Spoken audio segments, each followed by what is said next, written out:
नमस्कार, आप देख रहे हैं द राइट न्यूज और मैं हूं Rohit Bhatt. The right conversation में हम बातचीत करने के लिए डॉक्टर अरविंद कारवानी जी के पास आए, जो कि रिलीफ एंड रिहैबिलिटेशन कमिश्नर हैं। और बहुत मुद्दे हैं जिन पे बात करनी है।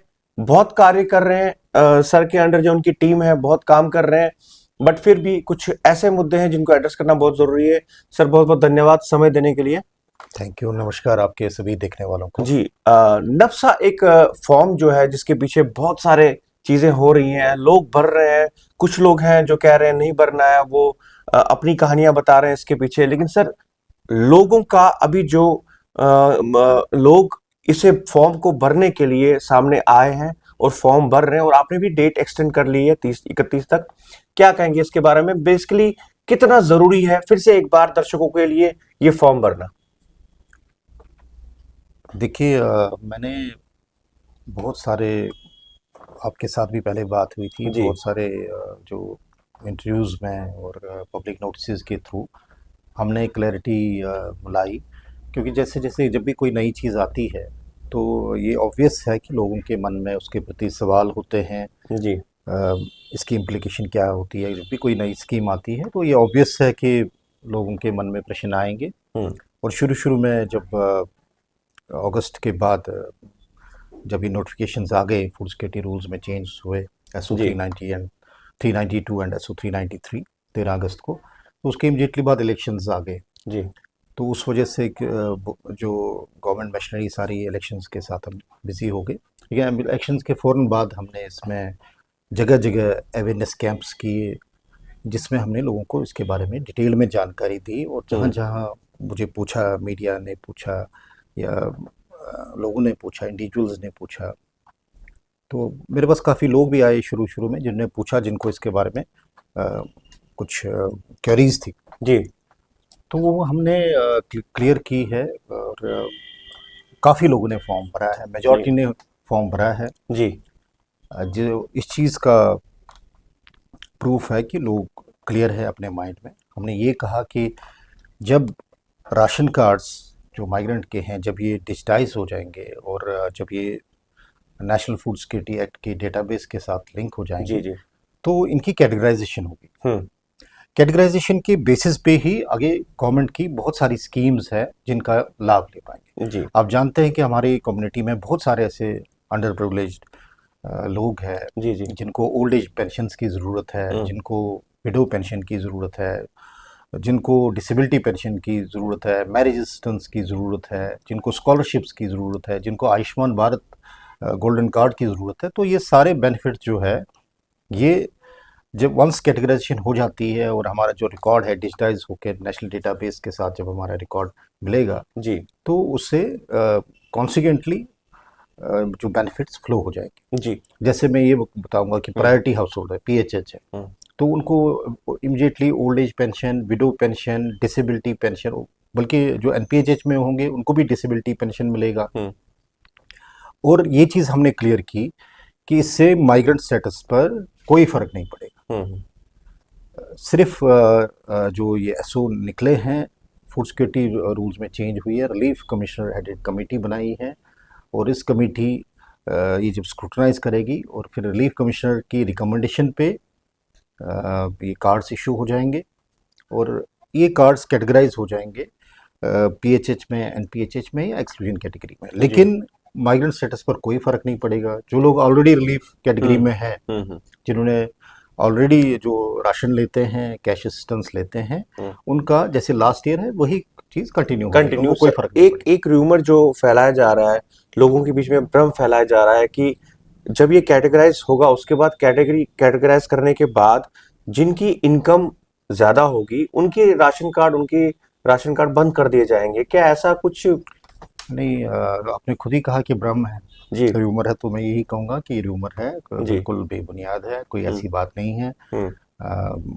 कोई माइग्रेंट स्टेटस पर, कोई रिलीफ असिस्टेंस पर कोई हम्म। फ़र्क नहीं पड़ेगा। हमारे पास दो कैटेगरीज होती है। चाहे उनकी पर्सनल इनकम कितनी भी हो, उस पर असर नहीं पड़ने वाला। बिल्कुल, मैं वही उसी बात पर आ रहा हूँ। जी। मैं ये जी। कह रहा हूँ कि हमारी दो हम्म। कैटेगरीज, एक रिलीफ कैटेगरी है, एक नॉन रिलीफ कैटेगरी है। नॉन जी। रिलीफ कैटेगरी में हमारे गवर्नमेंट एम्प्लॉयज़ है, जी। जी, पेंशनर्स है। बिल्कुल बिल्कुल। नॉन रिलीफ कैटेगरी हमारे लगभग 60% जो राशन कार्ड्स है, जी 60% माइग्रेंट्स जो है वो नॉन रिलीफ कैटेगरी में। हम्म बाकी जो 40% लीव कैटेगरी में है, जिन्होंने लास्ट ईयर राशन लिया हम्म है, कैश असिस्टेंस ली है, जी उनका जो आज तक ले रहे हैं, उनका भी आगे वही वही स्केल। एक दो चीजें मैं क्लियर करूंगा इसमें। जी एक तो जो राशन का स्केल है हम्म वो भी वही कंटिन्यू वैसा ही रहेगा, सेम जितना रहेगा राशन उनको मिलता था वही राशन मिलेगा। जी और कैश असिस्टेंस पर भी कोई फर्क नहीं नहीं पड़ेगा। पड़ेगा जो नॉन रिलीफ कैटेगरी के, अब हम्म ये सवाल पूछा जाता है कि ठीक है, कैटेगराइजेशन का फायदा मिलेगा हम्म कि जिन लोगों को पेंशन, ओल्ड एज विडो हम्म पेंशन एक्स्ट्रा या स्कॉलरशिप मिलेंगे, जो नॉन रिलीफ कैटेगरी उनको क्या होगा। हम्म तो उसमें मेरा ये है कि जब एक डिजिटाइज्ड कार्ड होगा, एक नेशनल आइडेंटिटी है। हम्म आज की डेट में जो 35 साल पुराना 1990 का कार्ड है, हम्म अ, वही वर्के लेके वो जाते हैं बाहर, उसकी कोई रिकॉग्निशन नहीं। बिल्कुल जब एक नेशनल कार्ड होगा, जैसे आपकी जेब में आधार कार्ड है, पैन पैन कार्ड कार्ड है है, राइट बाकी हम्म ड्राइविंग लाइसेंस है, तो जी जी वैसा ही एक राशन कार्ड रहेगा, एक डिजिटाइज्ड राशन कार्ड रहेगा। ओके तो नॉन रिलीफ कैटेगरी को ये फायदा है कि Ayushman Bharat scheme, golden cards, जिसमें आज हम्म बहुत सारे इश्यूज आ रहे हैं क्योंकि माइग्रेंट्स के जी उस पे भी डेटाबेस। बात करना चाहेंगे हम लोग जी कंटिन्यू कीजिए मैं ये कह रहा हूँ कि जितनी भी स्कीम्स इस हम्म वक्त है हम्म या आगे कोई स्कीम्स आ जाती है हम्म गवर्नमेंट के लोगों के बेनिफिशरी ओरिएंटेड स्कीम्स, तो उनका फ़ायदा लेने के लिए ये इम्पोर्टेंट है कि ये रिकॉर्ड डिजिटाइज हो जाए। इस और टाइम ये बात मैं यहाँ पर ये कहूँगा कि आज हमारे पास बहुत सारे लोग आते हैं हम्म जो 2009 में जिन्होंने अपना डेटा फॉर्म नहीं भरा, हम्म उन्होंने सोचा कि हम गवर्नमेंट एम्प्लॉयज़ हैं, हमें ज़रूरत नहीं पड़ेगी। जी लेकिन आज वो दिक्कत आ रही है क्योंकि वो हमारे डेटाबेस में ही नहीं है, क्योंकि 2009 में जब डेटाबेस अपडेट हो गया हम्म तो वो लोग रह गए हम्म और नई रजिस्ट्रेशन बंद है। जी तो जी इसलिए मैं ये कहूँगा कि चाहे आप रिलीफ कैटेगरी में हैं, चाहे आप नॉन रिलीफ है, चाहे आप कैश असिस्टेंस या राशन असिस्टेंस ले रहे हैं हम्म या नहीं ले रहे हैं, आप हम्म दूसरी कैटेगरी में हैं, नॉन रिलीफ कैटेगरी में, आप ज़रूर नफ्सा का फॉर्म भर लीजिए, आपको जी स्कीम्स का फ़ायदा मिलेगा। और ये इंस्टीट्यूशनलाइज्ड मैकेनिज्म है, ये नहीं कि कोई इंडिविजुअल कह रहा है कि आप फॉर्म भर लीजिए। जी जी जी गवर्नमेंट ने इसमें नोटिफिकेशंस निकाले हैं, उसके बाद time to time public notice निकाले जी क्लैरिटी जी के जी लिए, ताकि ये चीज़ जो है कि लोगों में जो जैसे आपने कहा कि हम्म र्यूमर्स या गलतफहमियां हैं, ये हम्म उनके माइंड से क्लियर हो जाए जी जी कि गवर्नमेंट का डिसीजन है जी और गवर्नमेंट में इंडिविजुअल्स मैटर नहीं करते हैं। हम्म आज कोई चेयर पर है, कोई कल कोई और हो जाएगा, लेकिन एक जब इंस्टीट्यूशनलाइज सिस्टम होता है, हम्म जब प्रॉपर नोटिफिकेशंस और नोटिस और गवर्नमेंट ऑर्डर्स होते हैं, तो वो एक इंस्टीट्यूशन के जी इंस्टीट्यूशनलाइज करते हैं उस मैकेनिज्म को। जी डॉक्टर साहब एक और इम्पोर्टेंट चीज यहाँ निकल के आती है कि आयुष्मान कार्ड को लेके एक पैनिक सा स्टार्ट हो गया होना क्योंकि हो क्या रहा है कि कार्ड्स कुछ बंद हो चुके हैं जब वो अपना ट्रीटमेंट कराने जाते हैं वहां पे बोलते हैं आपका कार्ड वैलिड नहीं है तो ये क्या स्पेशली कश्मीरी पंडित कम्युनिटी के साथ फिर से हो रहा है कि इसका प्रोसेस क्या रहेगा क्या करना पड़ेगा इसके बारे में क्या कहेंगे देखिए, ये हमारी नोटिस में बहुत सारे ऐसे आए कि हम्म, जब वो हॉस्पिटल जाते हैं तो वहाँ पर उनका कार्ड जो है इनएक्टिव है। इसलिए जी आपने देखा होगा पिछले लगभग 2 महीने से हम हम्म, लगातार नोटिस दे रहे हैं कि आप अपना कार्ड वो चेक करा दीजिए। इन जी केस कार्ड इनएक्टिव है तो हम उसको फर्दर उसमें जो है प्रोसेस कर लेंगे, जी उसको ये जी कर लेंगे। पहली बात तो ये है कि सिर्फ हमारा इशू नहीं है, हम्म ये मैटर हमने स्टेट हेल्थ एजेंसी के साथ टेकअप किया है। और जिस वक्त ये आयुष्मान भारत पोर्टल जो है हम्म वर्जन 1 से वर्जन 2 पर शिफ्ट हो रहा था, हम्म तो उस वक्त बहुत सारे कार्ड जो है वो पोर्ट आउट नहीं हुए, उस कार्ड पर नहीं हुए। हम्म तो जिसकी वजह से, और इसमें सिर्फ हमारी कश्मीरी माइग्रेंट्स ही नहीं है, जी लेकिन ये चीज़ मैं यहाँ पर ये कहूँगा कि जब हमारा रिकॉर्ड हम्म नेशनल डेटाबेस पर आएगा तो उससे ये फ़ायदा होगा कि जब नफ्सा पर डेटा होगा, नेशनल जी डेटाबेस पर होगा, जी किसी ने आयुष्मान भारत का कार्ड बनाना है तो हम्म उसकी डिटेल जो है ऑटोमेटिकली वहाँ से फैच होगी। हम्म उसके उसको दोबारा वो प्रोसेस करने के, रजिस्ट्रेशन वगैरह करने की ज़रूरत नहीं है, नहीं सिंपली वो करेंगे और वहाँ पर केवाईसी करके हम्म उनका कार्ड एक्टिव हो जाएगा। वो एक बेनिफिट है जी जी इससे। जी तो फिर भी लोगों के क्लैरिटी के लिए हम आयुष्मान भारत स्कीम को लेके हम्म जगह जगह कैंप्स हम कर रहे हैं, अलग अलग अच्छा अभी जगह आप पे। कैंप्स कर रहे हैं इसके लिए बिल्कुल हम ओके कर रहे हैं। और हमने रिसेंटली, आपने देखा होगा, 3 दिन पहले हमने न्यूज़पेपर में भी दिया एक जी जी पब्लिक नोटिफिकेशन। हमने सीएससी सेंटर्स हम्म उनको भी ट्रेंड किया है कि जो माइग्रेंट्स, क्योंकि इस वक्त हमारे नेशनल डेटाबेस पे नहीं है, हमें अलग से वो करना अलग पड़ पोर्टल रहा है पर काम करना पड़ता है उसमें।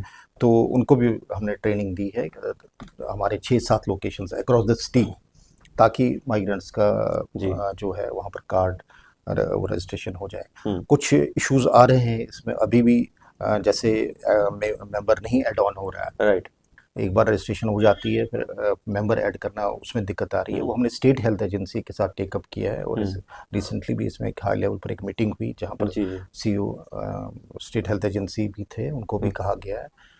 जो ये इश्यूज आ रहे हैं हमें उम्मीद है कि ये रिजॉल्व जल्दी हो जाएंगे। इसमें मैं ये बताना चाहूंगा कि दर्शकों को कि आप सबका भी एक फर्ज बनता है कि आप सब सर ने ऑलरेडी नोटिस भी दिया हुआ है, इस पे काम भी कर रहे हैं, तो आप सबका भी एक फर्ज बनता है। जरूरी नहीं है जब कोई बीमार हो जाए तब जाके आप कार्ड को चेक करें, आप पहले ही जाके अपने कार्ड को किसी भी साइबर कैफे में जाके चेक करवा सकते हैं कि आपका कार्ड वैलिड है कि नहीं है। अगर आपका वैलिड नहीं है तो जल्द से जल्द प्रोसेस करके इसको दोबारा से आप बनवा सकते हैं, क्योंकि ये ग्लिच हुआ है जो नेशनल पोर्टल में करने के टाइम पे ये ग्लिच हुआ है, और ये रिलीफ डिपार्टमेंट का इसमें कोई इन्वॉल्वमेंट नहीं है, मैं आपको क्लियर कर दूं। सर एक और इम्पोर्टेंट चीज है, जगती से हमें बहुत सारी कॉल्स आ रही है, वहां पे जो लोग रह रहे हैं उनमें से बहुत सारे ऐसे हैं जिनके सिंक नहीं लगे हैं, कुछ ऐसे हैं जिनके दरवाजे नहीं है। एक रिसेंटली एक वहां पे फ्लैट था जिनमें आग लगी थी, और उसके बाद उनका दरवाजा नहीं अभी तक लग पाया है। तो ऐसी चीजें कंस्ट्रक्शन को लेके बहुत चीजें, दीवारें नहीं हो रही हैं, इसके लिए क्या कार्रवाई कर रहे हैं आप सर? देखिए, इसमें दो चीज़ें हैं। हम्म। एक तो ये हो गया कि जो शॉर्ट टर्म हम इसमें मेजर्स ले रहे हैं, और जी। दूसरा है लॉन्ग टर्म मेजर्स। हम्म। शॉर्ट टर्म मेजर्स में जितने भी माइग्रेंट कैंप्स है वहाँ हमने स्टेज कॉन्ट्रैक्ट दिया है। हम्म। स्टेज कॉन्ट्रैक्ट के हिसाब से, जैसे आपने कहा कि छोटी मोटी चीज़ें हैं, किसी के दरवाज़ा खराब जी है, जी, सिंक सिंक नहीं है। खराब है, वॉशरूम में कोई प्रॉब्लम आ रही जी है, जी। तो ये छोटे मोटे इश्यूज को लेके हमने वहाँ स्टेज कॉन्ट्रैक्ट फ्लोट किया है, सभी कैंप्स में किया है। ओके। जगती ए बी सी तीनों इनमें, नगरोटा में भी, पुरखू में भी और मुट्ठी में भी। यहाँ पे हमारा ये था कि यही इश्यूज आते थे कि छोटे मोटे इश्यूज के लिए, क्योंकि अब फिर कॉन्स्टेंटली ये होता था कि जब उसका फिर एक एक का एस्टिमेट बनाना, फिर जी। उसका अप्रूवल देना, उसमें टाइम लगता था, तो इसलिए हमने स्टेज कॉन्ट्रैक्ट दिया। और स्टेज कॉन्ट्रैक्ट में हमने ये कहा है कि वहाँ पे लोगों की एक मॉनिटरिंग कमेटी बना के कैंप कमांडेंट और जो वहाँ पे मौजूद लोग हैं वो आइडेंटिफाई कर लें, प्रायोरिटी फिक्स कर लें। क्योंकि अब जैसे जगती में हमारे पास 5,000 से ज़्यादा फैमिलीज रहती हैं, 4100 फ्लैट्स। इतने एक तो इतने बजट की अवेलेबिलिटी नहीं है कि एट ए टाइम हम सारा वो 4100 फ्लैट्स का काम शुरू करते हैं। मेजर रिपेयर रिनोवेशन की ज़रूरत है, और इसमें लास्ट ईयर चीफ सेक्रेटरी साहब ने इसमें डिटेल मीटिंग ली थी, और उनकी इंस्ट्रक्शन से फर्दर हमने ये मैटर सभी चीफ इंजीनियर्स, यहाँ ही नहीं, जम्मू ही नहीं, कश्मीर में भी जितने चीफ इंजीनियर्स हैं, तीनों चीफ इंजीनियर्स के सामने टेकअप किया। और हमने ये किया उसमें कि जो जम्मू के माइग्रेंट कैंप्स हैं और जो कश्मीर में ट्रांजिट एकोमोडेशन है, जो 20 डिफरेंट लोकेशंस है, वहाँ पर आप एक डिटेल प्रपोजल बना दीजिए, DPR बना दीजिए, जिसमें हम वन टाइम ये मेजर रिपेयर रिनोवेशन, क्योंकि यहाँ बड़े एसेट्स है, जैसे मैंने कहा जगती में लगभग 4100 फ्लैट्स है, स्कूल है, हॉस्पिटल है, कम्युनिटी हॉल्स है, काफ़ी इंफ्रास्ट्रक्चर है जिसको अब रिपेयर रिनोवेशन की ज़रूरत है। तो वो डिटेल प्रपोजल जो है वो जम्मू, हमारे चीफ इंजीनियर जम्मू ने बनाया है, और उसमें अब वो DPR फाइनल स्टेज पर है। नेक्स्ट फाइनेंशियल ईयर में हम कोशिश कर रहे हैं कि उसमें अलग से बजट प्रोविजनिंग हो, और फिर हर साल मेंटेनेंस बजट हो। क्योंकि अभी तक हमारे पास मेंटेनेंस बजट नहीं होता था रिलीफ ऑर्गेनाइजेशन में। अलग से एक बजट हो जिसमें ये रिपेयर रिनोवेशन जो है हर साल हो, और प्रॉपरली एक वहाँ पर मॉनिटरिंग कमेटी हो जो उसको सुपरवाइज कर रहे, जो स्टेक होल्डर्स हैं वो सेटिस्फाई हो, तब पेमेंट रिलीज हो। तो इसमें हम कोशिश कर रहे हैं कि नेक्स्ट फाइनेंशियल ईयर से ये चीज़ एड्रेस हो जाए। तो लोगों का मैं कंसर्न समझता हूँ कि एट ए टाइम जब अभी फंड्स का एक कॉन्स्ट्रेंट भी रहता है, तो मैंने वहाँ पे यही कहा है, जो हमारे ऑफिसर्स हैं और जो लोग हैं, मैंने ये कहा कि आप प्रायोरिटी फिक्स कर लीजिए। अगर हमारे पास 100 एप्लीकेशंस आ रही है तो उनमें से हमारे फंड्स के स्टेज कॉन्ट्रैक्ट के हिसाब से पहले 1 2 3 करके आप प्रायोरिटाइज कर लीजिए। तो इसमें थोड़ा सा मैं लोगों से यही अपील करूँगा कि आप सभी का काम हो जाएगा, पेशेंस रख लीजिए। जिसका फर्स्ट प्रायोरिटी पर है, कोई इमरजेंसी है, तो पहले उसका फिर हाँ सेकंड थर्ड, तो इस तरह से मेजर रिपेयर रिनोवेशन के लिए भी हम पूरी कोशिश कर रहे हैं, जो हम जल्दी इसको जी नेक्स्ट फाइनेंशियल ईयर से भगवान ने चाहा तो हम कर लेंगे जी। इसको। तो आप मुझे लगता है दर्शकों को ये बात भी क्लियर हो गई होगी, क्योंकि जो क्वेरीज हमें जगती से आई थी या कहीं और कैंप से आई थी, तो उन्हें भी ये क्लियर हो गया होगा कि इसके पीछे एक प्रोसेस होता है। ये ऐसा नहीं है कि आपने बोल दिया कि दरवाजा लगाना है, सिंक लगाना है, तो कोई भी आके दरवाजा लगा देंगे। तो इसमें एक प्रोसेस होता है, आपको भी पेशेंस रखने की जरूरत है। सरकार बखूबी रिलीफ डिपार्टमेंट अपना काम कर रही है। डॉक्टर साहब, जो जगती में या जितने भी कैंप्स हैं उनमें साफ सफाई को लेके, पानी को लेके, प्रबंध को लेके पहले भी हमने इससे बात की थी, लेकिन जरूरी है आज फिर से दर्शकों तक ये बात पहुंचे। आपने क्या अरेंजमेंट्स उनके लिए किए हैं उसके लिए? देखिए, जो जहाँ तक साफ सफाई का सवाल है या पानी का जो जगती हम्म में सप्लाई था, हम्म, ये आउटसोर्सिंग के ज़रिए होता था। जी तो इसमें लोगों की काफ़ी डिमांड थी कि इसको जो है प्रॉपरली एक इंस्टीट्यूशनलाइज्ड हम्म मैकेनिज्म हो, हम्म, गवर्नमेंट डिपार्टमेंट इसको कर लें। तो इसमें लास्ट ईयर हमने इस पे एफर्ट्स के बाद जी जो साफ़ सफाई का है, जैसे जम्मू के चारों माइग्रेंट कैंप्स, जगती, नगरोटा, मुट्ठी एंड पुरको, ये जम्मू म्यूनसिपल कॉरपोरेशन इसको कर रहे हैं। जी इसमें जगती जम्मू बेशक म्यूनसिपल लिमिट से बाहर है, लेकिन as hmm, a special dispensation government ने इसको जम्मू म्यूनसिपल कॉरपोरेशन जी को जी दे दिया। जिनके पास बेटर मशीनरी है, वो अपना मैन पावर लगा सकते हैं। तो एक तो ये किया हमने। दूसरा, जो जगती में पानी की समस्या थी, हम्म उसको हमने जल शक्ति डिपार्टमेंट ने उसको टेक ओवर किया। तो जल शक्ति डिपार्टमेंट की टेक ओवर करने से ये है कि वहाँ पे जो है आगे जो पानी का इशू रहता था पर्टिकुलरली समर्स में, हम्म हमें उम्मीद है कि वो रिड्रेस हो जाएगा। नगरोटा में खासतौर पर प्रॉब्लम थी, वहाँ पे हमने कुछ इशू, वाटर के सोर्सेज जो है उनको इम्प्रूव करने की कोशिश की है। तो मुझे उम्मीद है कि इस समर में वो जी प्रॉब्लम नहीं आएगी। फिर बाकी डिपार्टमेंट्स, जी जैसे डिस्पेंसरीज थी हमारी, हम्म तो डिस्पेंसरीज में एक टाइम में माइग्रेंट डॉक्टर्स होते थे हमारे पास अवेलेबल, वो पोस्ट रहते थे, फिर हम खुद थोड़ी बहुत दवाई खरीद के देते हम्म थे। आज की डेट में जो 90 में डॉक्टर्स थे वो लगभग रिटायर हो गए हैं हम्म सारे। तो हमारे डिस्पेंसरी जो है urgently in need of man power, man वहाँ पे पावर जी टेक्निकल जी मैन पावर एंड सप्लाईज। तो इसमें भी जनवरी में जो गवर्नमेंट ऑर्डर हुआ, जीडी का ऑर्डर हुआ, उसके हिसाब से हेल्थ डिपार्टमेंट को जिम्मेवारी दी गई है माइग्रेंट कैंप्स की। हम्म इसी तरह से पार्क्स एंड गार्डन्स डिपार्टमेंट है, हम्म, फ्लोरिकल्चर डिपार्टमेंट है, इनको जिम्मेवारी दी गई है। जैसे जगती में बहुत सारे हमारे पार्क्स हैं, हाँ मोर देन उनकी 40 पार्क्स हैं, मेंटेनेंस उनकी की मेंटेनेंस का उनको जिम्मा दिया गया, जी फ्लोरिकल्चर। इसी तरह से अर्बन एनवायरमेंटल इंजीनियरिंग डिपार्टमेंट, यूईडी, हम्म उसको भी इस डोमेन में लाया गया कि वो कैंप्स को टेक ओवर करेगा। जकेडा को किया गया, जो लाइट्स वाइट्स का वहाँ पर इशू जी रहता जी है। जी तो सभी डिपार्टमेंट्स, जो एक गैप था, अब सभी डिपार्टमेंट्स, चाहे वो पीडब्ल्यूडी है, चाहे वो जेकेपीडीसीएल है, हम्म चाहे जल शक्ति डिपार्टमेंट है, हेल्थ डिपार्टमेंट है, चाहे ये अर्बन डेवलपमेंट डिपार्टमेंट हम्म है, तो इन सभी डिपार्टमेंट्स को, हम्म गवर्नमेंट डिपार्टमेंट्स को माइग्रेंट्स के वेलफेयर के लिए, मतलब ये अपने से रिसोर्सेज से जी इनको जी जी कर लेंगे। हम्म कुछ थोड़ा बहुत गलतफहमी थी शुरू में कुछ हम्म कुछ लोगों में कि ये कहीं से माइग्रेंट स्टेटस तो नहीं ख़त्म होगा, तो ऐसा बिल्कुल नहीं है।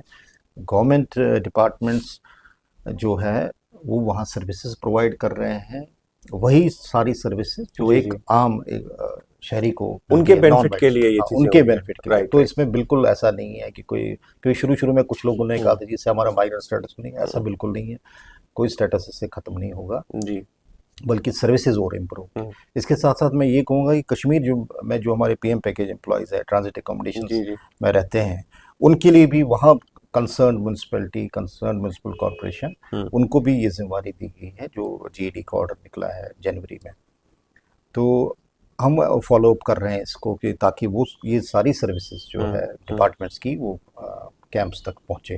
जी वहाँ पे मेडिकल सप्लाईज को लेके हो, साफ़ सफाई को लेके हो, पानी, बिजली, सड़क, ये सारे इश्यूज जो है डिपार्टमेंट वही सारी सुविधाएं जो एक नॉन माइग्रेंट को मिलती है, वो जी माइग्रेंट्स को भी मिले।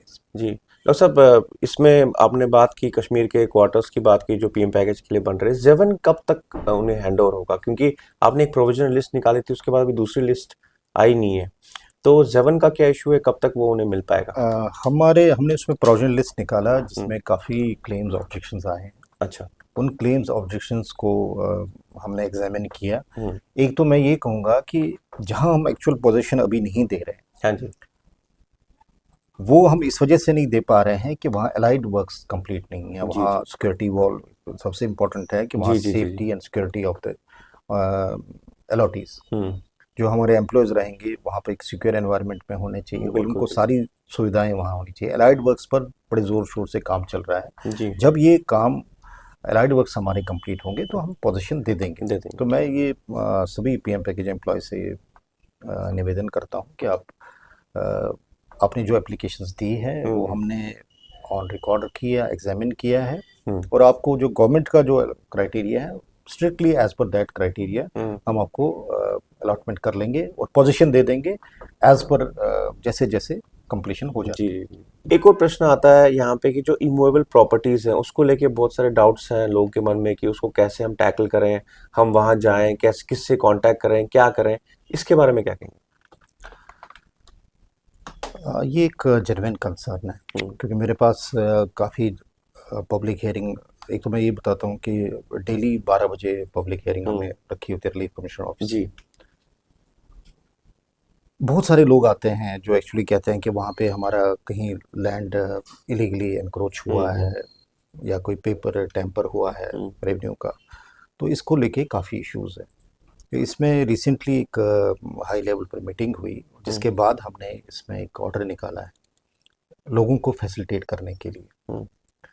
उसमें हमने जो हमारे एसीआर्स है इनको तीन कश्मीर के जो तीन हिस्से हैं नॉर्थ कश्मीर, सेंट्रल कश्मीर और हम्म। साउथ कश्मीर, तीनों एसीआर्स को वहाँ पे हमने डिजिग्नेट किया जी है। जी।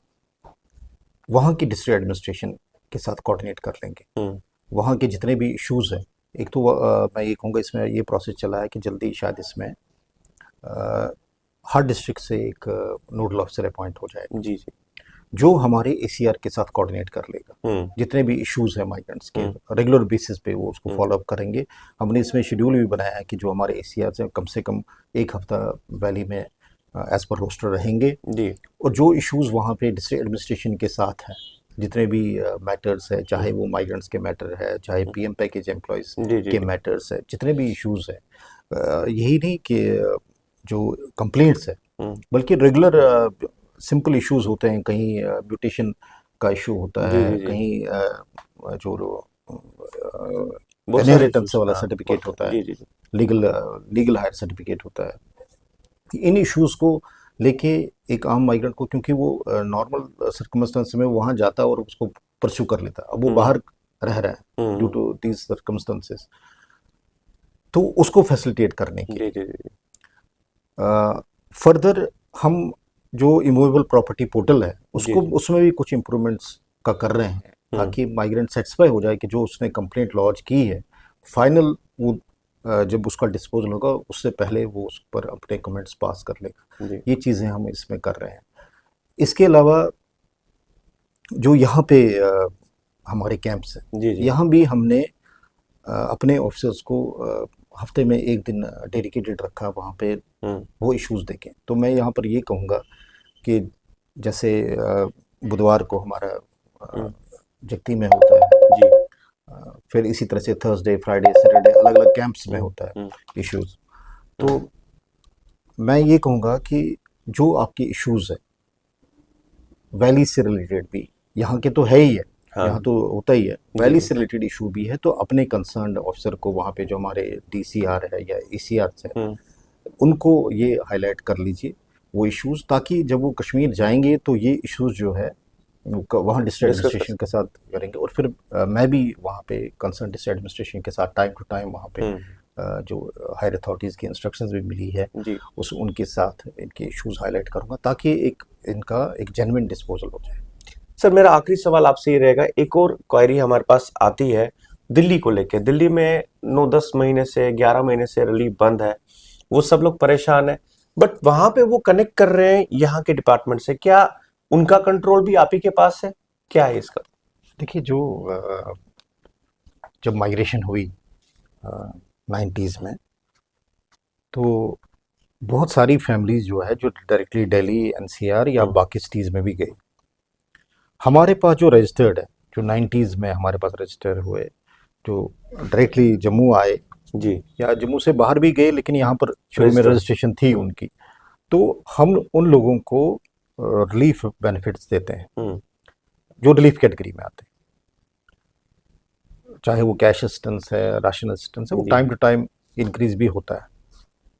जो दिल्ली के जो बाहर है, जो जम्मू कश्मीर से बाहर माइग्रेंट्स हैं, उनको हम जो सुविधाएं देते हैं उसमें ये है कि हम डोमिसाइल सर्टिफिकेट दे देते हैं उनको, हम उनको माइग्रेशन सर्टिफिकेट देते हैं जो बच्चों के एजुकेशन पर्पस वगैरह के लिए काम आता है, आयुष्मान भारत के कार्ड्स दे देते हैं जी जी। और टाइम टू टाइम हम इसमें वहाँ पर कैंप्स वगैरह भी करते रहते हैं, आउटरीच प्रोग्राम्स करते रहते हैं। जहाँ तक उनका रिलीफ बेनिफिट्स का सवाल है, जो दिल्ली गवर्नमेंट के साथ रजिस्टर्ड थे तो उनको दिल्ली गवर्नमेंट से ही रिलीफ बेनिफिट मिलता था वहाँ पे। पिछले 8-10 महीने से जो वहाँ दिक्कत आ रही है, बता रहे हैं कि वहाँ दिक्कत आ रही है, तो दिल्ली गवर्नमेंट ने जो हमसे यहाँ पर जो जिस पैटर्न पर हम दे रहे हैं रिलीफ बेनिफिट्स दे रहे हैं, हमने वो डिटेल्स उनके साथ शेयर की है। बाकी क्योंकि ये इशू दिल्ली गवर्नमेंट का है और पॉलिसी मैटर है, तो इस पर मैं ज़्यादा कुछ ये नहीं कहूँगा, बल्कि ये कहूँगा कि इन दो चीज़ों को लिंक करने की, कुछ लोग इसमें अननेसेसरली यहाँ जो नफ्सा का है उसके साथ लिंक कर रहे हैं, इसका कोई लिंक नहीं है। जी जी। तो ये टोटली डिफरेंट इशू है वहाँ पर। जी, बहुत बहुत धन्यवाद आपका, आपने बहुत सारी चीज़ों पे आज रोशनी डाली, बहुत ज़रूरी थी ये बात करने। मैं फिर से दर्शकों को बता दूं कि दिल्ली वाला भी सॉल्व हो गया, आयुष्मान कार्ड के बारे में बात हो गई और नफ्सा के बारे में बात हुई। नफ्सा की तारीख 31 मार्च लास्ट डेट है सबमिशन की। हमने जो कहा है कि 31 से पहले आप कर लीजिए, ताकि हम चाहते हैं कि जल्द से जल्द जो बेनिफिट्स हैं वो लोगों तक पहुंचे। इसमें मैं कहूँगा एक तो जो स्कीम्स के बेनिफिट हैं, जी जी। दूसरा जो हमारे नॉन रिलीफ कैटेगरी के वो लोग हैं, जैसे पेंशनर है 5 लाख से कम लेते हैं, उनको भी कंट्रोल रेट पर राशन मिलेगा। जी जी। तो हमारी कोशिश है कि जल्द से जल्द दे दें और इसमें एक टाइम बाउंड एक्सरसाइज हो जाएगी, तो तभी हम इसको बेनिफिट्स हम चाहते हैं जल्द से जल्द लोगों तक के बेनिफिट्स पहुंचाएं। जी, बहुत बहुत धन्यवाद आपका। वीडियो जर्नलिस्ट कामाक्षी डोगरा के साथ मैं रोहित भट्ट, देखते रहिए द राइट न्यूज़। नमस्कार।